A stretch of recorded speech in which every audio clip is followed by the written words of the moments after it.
ఒక్కసారి కొమ్మూరి గోల్డ్ కి కాల్ చేయండి. తాకట్లో ఉన్న మీ బంగారాన్ని విడిపించి మార్కెట్ ప్రైస్ కి వాళ్ళు కొనుక్కుని మిగతా డబ్బులు మీకు ఇచ్చేస్తారు. నమస్తే, వెల్కమ్ టు అవర్ ఛానల్. నేను మ్యాంకర్ రెబ్కా. సో ఏపీలో మంగళగిరిలో దారుణమైన సంఘటన చోటు చేసుకుంది.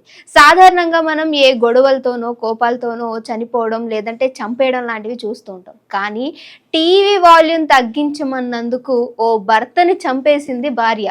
ఇలాంటి విచిత్రమైన సంఘటనలు నిజంగా ఈ కారణానికి కూడా హత్యలు చేయొచ్చా అనే కారణాలతోటి కొన్ని వార్తలు బయటకు వస్తుంటే ఇలాంటి జనాలు ఎక్కడి నుంచి పుట్టుకొస్తున్నారని నెటిజన్లు ఆగ్రహాన్ని వ్యక్తం చేస్తున్నటువంటి పరిస్థితి కనిపిస్తుంది.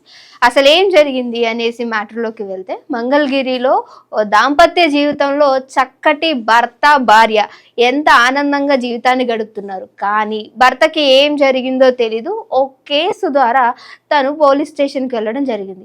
మరి ఎలా చంపేసింది అని అంటే, ఆగండి, అక్కడికే వస్తున్న మ్యాటర్. కానీ ఇక్కడ చనిపోయింది ఎవరనంటే మాజీ భర్త కాదు. మాజీ భర్త పోలీస్ స్టేషన్లో ఉండగా, అంటే ఒక కేసులో పోలీస్ స్టేషన్లో ఉండగా జైల్లో ఇంకొక అతనితోటి 26 years ఉన్నటువంటి ఒక అబ్బాయితోటి వివాహేతర సంబంధం పెట్టుకొని ఆ అబ్బాయితోటి కాలం గడుపుతున్నటువంటి ఓ మాజీ భార్య, అది కూడా తనకి మాజీ భార్య. అంటే ఇదెందుకు చెప్తున్నానంటే, సో చాలా వరకు మనం అనుకుంటూ ఉంటాము భర్త ఎక్కడికన్నా వెళ్ళినా సరే భార్య అతని కోసం వెయిట్ చేస్తూ ఉంటుంది. సో ఎన్ని ఇయర్స్ అయినా సరే ప్రేమకి ఒక ప్రతిరూపంగా వీళ్ళని చెప్పుకుంటూ ఉంటాం. కానీ భర్త ఒక నెల బయటికి వెళ్ళినా, ఓ వారం బయటికి వెళ్ళినా ఇంకొకరితో సంబంధాలు పెట్టుకునే వాళ్ళు ఈ మధ్య కాలంలో చాలా ఎక్కువైపోతున్నారు. అలాంటి కేటగిరీకి చెందిందే ఈ క్రాంతి అనే అమ్మాయి. ఇంకో విషయం ఇక్కడ చెప్పాలంటే, వీళ్ళ కాస్ట్లు కూడా వేరు. సో ఇక్కడ ఎవరైతే చనిపోయినటువంటి వ్యక్తి, ఎవరైతే 26 years అబ్బాయి షేక్ అహ్మద్ ఉన్నారో, తను ఏసీ వర్క్ చేసుకుంటూ ఉంటాడు. మరి ఒకవేళ వాళ్ళ ఇంట్లో ఏసీ పాడైపోతే ఇంటికి వచ్చి ఏసీ వర్క్ చేసి ఆవిడతోటి సంబంధం ఏమన్నా ఏర్పరచుకున్నాడో మనకి తెలియదు. కానీ డివోర్స్ అవ్వలేదు. డివోర్స్ అవ్వకముందే ఇతనితోటి ప్రేమ ఒక 1.5 years ప్రేమ గడిచిన తర్వాత ఇద్దరు పెళ్లి చేసుకున్నారు. సో పెళ్లి చేసుకున్నారు, సరే బాగానే ఉంది. మరి భర్త ఇంకా రాలేదు, ఇంకా విడాకులు అయినాయా లేదో తెలీదు. కోర్టు ఏమన్నా జడ్జిమెంట్ ఇచ్చిందా లేదా, ఆయన అక్కడి నుంచి రాడు అనుకున్నదా, ఈయనతోటైతే సెటిల్ అయిపోయింది ఈ క్రాంతి అనే అమ్మాయి. సో ఇద్దరు బాగానే ఉన్నాడు. ఒకరోజు అంటే కొన్ని అనుకుంటూ ఉంటారు కదా, వీడికేమో ఏజ్ తక్కువ, నాకేమో ఏజ్ ఎక్కువ, పెళ్ళి అయిపోయింది, నాతో ప్రేమలో పడినట్టు ఇంకేమన్నా ఏసీ వర్కులకి వెళ్ళి ఇంకేమన్నా అక్కడ ఇంకేమన్నా ప్రేమ వ్యవహారాలు నడుపుతున్నాడా అనుకుందా లేదా తెలీదు పాపం క్రాంతి గారు. సో అలాంటి ఒక క్రమంలో ఇద్దరు బాగానే ఉంటున్నారు. కానీ చిన్న చిన్న గొడవలు అనేవి సహజం, ఫ్యామిలీ అన్నాక వస్తూ ఉంటాయి. కానీ దీని ఫ్యామిలీ అనరే, అక్రమ సంబంధం అంటారు. ఎందుకంటే డివోర్స్ అవ్వక ముందు వేరే వాళ్ళతోటి ఏమన్నా సంబంధం పెట్టుకుంటే దాని అక్రమ సంబంధం కిందే అంటగడతారు. సో అలా జరుగుతున్న క్రమంలో ప్రతిరోజు చిన్న గొడవలు అవుతున్నాయి. అవి చిగిరి చిగిరి చిగిరి చిగిరి పెద్ద గాలివానలాగా అయిపోయింది అంటారు కదా.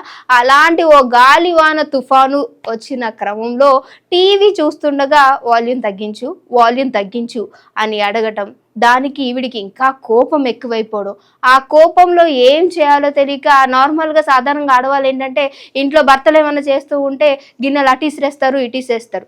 ఈవిడ మాత్రం చాలా కొత్తగా ట్రెండింగ్గా ఓ కత్తిని తీసుకొని వెళ్ళి అతి దారుణంగా పొడి చేసింది. సరే అక్కడతో ఏమన్నా ఆగిందా? ఆమెకి ఉన్నంత కోపాన్ని మొత్తం కూడా ఆ షేక్ అహ్మద్ పైన తీర్చుకుంది.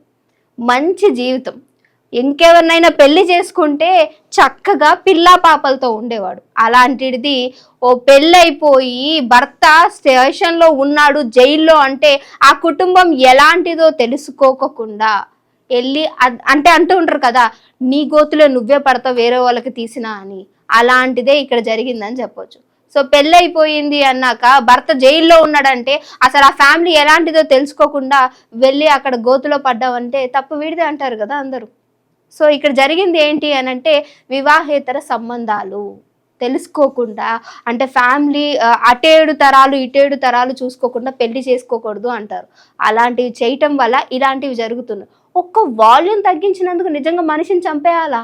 విచిత్రంగా ఉంది కదా. ఇలాంటి ఇంకా విచిత్రాలు చాలా జరుగుతూ ఉంటాయి. ఎప్పుడైతే నిజంగా పెళ్ళి అనే ఒక బంధానికి వాల్యూ లేకుండా ఉంటామో అలాంటి టైంలో ఇలాంటి హత్యలు ఇంకా మనం ప్రతిరోజు చూస్తూనే ఉంటాం. ఇంకోటి కాలి తలిగిందనో, నీ గోరు గుచ్చుకుందనో చంపే రోజులు కూడా వస్తాయి, చూస్తూ ఉంటాం. సో దయచేసి ఈ వీడియో చూస్తున్న వాళ్ళు మీ ఇళ్లలో ఇలాంటివి జరుగుతూ ఉన్నప్పుడు కొంచెం జాగ్రత్తగా ఉండండి. కోపం అనేది డెఫినెట్గా ప్రతి ఒక్కరికి ఉంటుంది, కానీ అది ఆ మితం దాటకుండా చూసుకుంటే చాలా మంచిది. లేకపోతే క్షణిక ఆవేశంలో ఏమో చేసేస్తూ ఉంటారు అంటారు కదా, ఇలాంటివి జరగటం వల్ల తన జీవితాంతం కూడా అంటే తీసుకోలేని శిక్ష పడే అవకాశం ఉంటుంది. ఈరోజు భర్త ఆల్రెడీ జైల్లో ఉన్నాడు, నేను కూడా నా భర్త దగ్గరికి వెళ్ళాలనుకుందేమో కానీ ఇలాంటి ఓ తప్పు చేసి వెళ్ళి ఇప్పుడు వాళ్ళ భర్త పక్కన కూర్చునే పరిస్థితి వచ్చింది. పోయింది కానీ ఆ 26 సంవత్సరాల ఆ అబ్బాయిని అనవసరంగా ఎంతో లైఫ్ ఉంది, ఏమీ కాకుండా అక్కడతోటి జీవితం అర్థాంతంగా ముగిసిపోయింది. సో ఈ విషయం పట్ల మీరేమనుకున్నారనేది మస్ట్ అండ్ షుడ్గా కామెంట్ చేయడం మర్చిపోకండి.